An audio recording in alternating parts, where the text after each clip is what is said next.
ஐயா ஐயா. என்ன வீரபாண்டி? ஐயா ஏன் தனியா நின்னுகிட்டு இருக்கீங்க?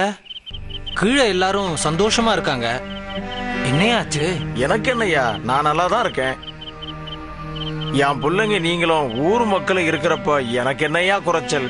இல்லையா, நீங்க ஏதோ மனசுல வச்சுக்கிட்டு குமுறிக்கிட்டு இருக்கீங்க. என்னன்னு சொல்லுங்க ஐயா. நீங்க இந்த மாதிரி தனியா இருக்கிறத பாக்குறப்ப எனக்கு கஷ்டமா இருக்கு ஐயா. வீரபாண்டி, நீ எதுக்கு கவலைப்பட்டு இருக்க? போயா, பிள்ளைங்க ஏதாவது தப்பா நினைச்சுக்க போகுது. ஐயா, உங்களை பக்கத்துல இருந்து பாத்துக்கிட்டு இருக்கிறவன் நான் ஐயா. எதுவா இருந்தாலும் என்கிட்ட சொல்லுங்க ஐயா. ஒண்ணும் இல்லையா, வருஷா வருஷம் பேர பிள்ளைகளோட வீட்டுல பார்க்கும்போது எம்புட்டு சந்தோஷமா இருக்கு தெரியுமா? இந்த சந்தோஷத்தை இன்னும் எத்தனை நாளைக்கு அனுபவிக்க போறேன்னு தெரியல. என்னையா இப்படி பெரிய பெரிய வார்த்தையெல்லாம் பேசுறீங்க? இன்னொரு தடவை இந்த மாதிரி நினைச்சு கூட பார்க்காதீங்க ஐயா. நீங்க இல்லாத இந்த வீட்டை என்னால நினைச்சு கூட பார்க்க முடியாது ஐயா.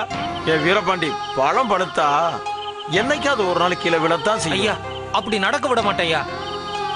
இந்த வீரபாண்டி இருக்கிற வரைக்கும் அது நடக்கவே நடக்காதாமா. டேய், என்னடா கிறுக்கு பாய் மாதிரி பேசுற? பிறக்கிற தேதி எல்லாருக்கும் தெரியும்டா, ஆனா போற தேதி யாராலையும் கண்டுபிடிக்க முடியாது. அப்படி தெரிஞ்சிச்சுன்னா உன் அப்பனை நீ நினைச்ச மாதிரி காலம் பூரா வச்சு காப்பாத்தலாம்டா. இப்ப எதுக்கியா அதை பத்தி யோசிச்சுட்டு இருக்கீங்க? இல்லடா வீரபாண்டி, இந்த உலகத்திலே ரொம்ப சந்தோஷமான மனுஷன் நானாதான்டா இருக்கணும்.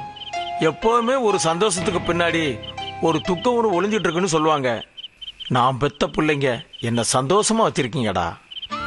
நான் அப்பனாவும் மாமனாராவும் தாத்தாவாகவும் இப்படி பல உறவு முறையில சந்தோஷத்தை அனுபவிச்சிட்டடா. ஐயா, உங்களுக்கு என்ன ஆச்சு? எனக்கு ரொம்ப பயமா இருக்கு. நான் போய் கீழே இருந்து எல்லாரையும் கூட்டு வரேன் ஐயா. ஹே வீரபாண்டி, எனக்கு ஒண்ணும் இல்லடா, உலகத்துல நடக்கிறது தானே சொல்றேன். இந்த பாரு, இந்த குடும்பத்துல நீ மூத்த பைய, நீயே இப்படி பயந்து நடிக்கிட்டு இருந்தா எப்படி? அப்புறம் இந்த குடும்பத்தை காப்பாத்துறது யாரு? எப்பவும் முன்னேறு போற மாதிரி பின்னேறம் போவோம்.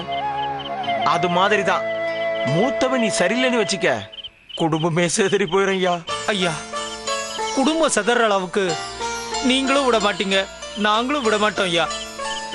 தேவையில்லாம இப்படி எல்லாம் நினைக்கிறத விட்டுட்டு வாங்க ஐயா போலாம்.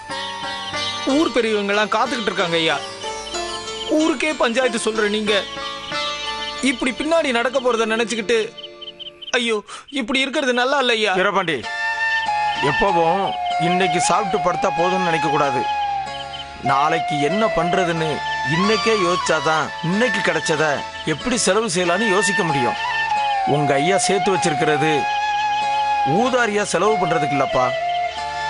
இந்த மண்ணும் என் உசுரும் ஒண்ணுயா, எந்த காலத்திலையும் வித்துறக்கூடாது ஐயா.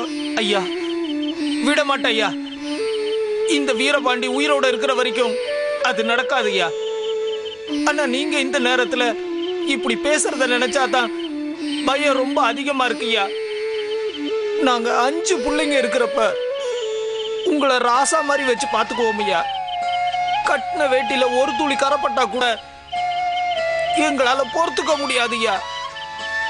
நீங்க எதுக்கையா திருவிழா நேரத்துல இப்படி அபசகுணமா பேசிக்கிட்டு இருக்கீங்க? என்னங்கய்யா, நீங்க இருக்கிற தைரியத்துல தானே நாங்க வாழ்ந்துகிட்டு இருக்கோம். அது மாதிரி சொல்லக்கூடாதுப்பா. யாரும் யாரையும் நம்பி இருக்க கூடாது. அவங்க அவங்க அவங்களதான் நம்பி இருக்கணும் ஐயா. அப்பதான் வாழ்க்கை நல்லா இருக்கும். இத நீ புரிஞ்சுக்கப்பா. அதெல்லாம் கிடக்கட்டும் ஐயா. வாங்க ஐயா, எதுவா இருந்தாலும் திருவிழாக்கு அப்புறம் பேசிக்கலாம். இன்னும் 100 திருவிழாவை உங்க கையால நீங்க நடத்தி வைக்க போறீங்க. வாங்க ஐயா, கீழே போலாம். சரி போ. வாங்க ஐயா.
ஐயா உன்னை நம்பிதான் இந்த வருஷம் திருவிழாவை ஆரம்பிச்சிருக்கோம்.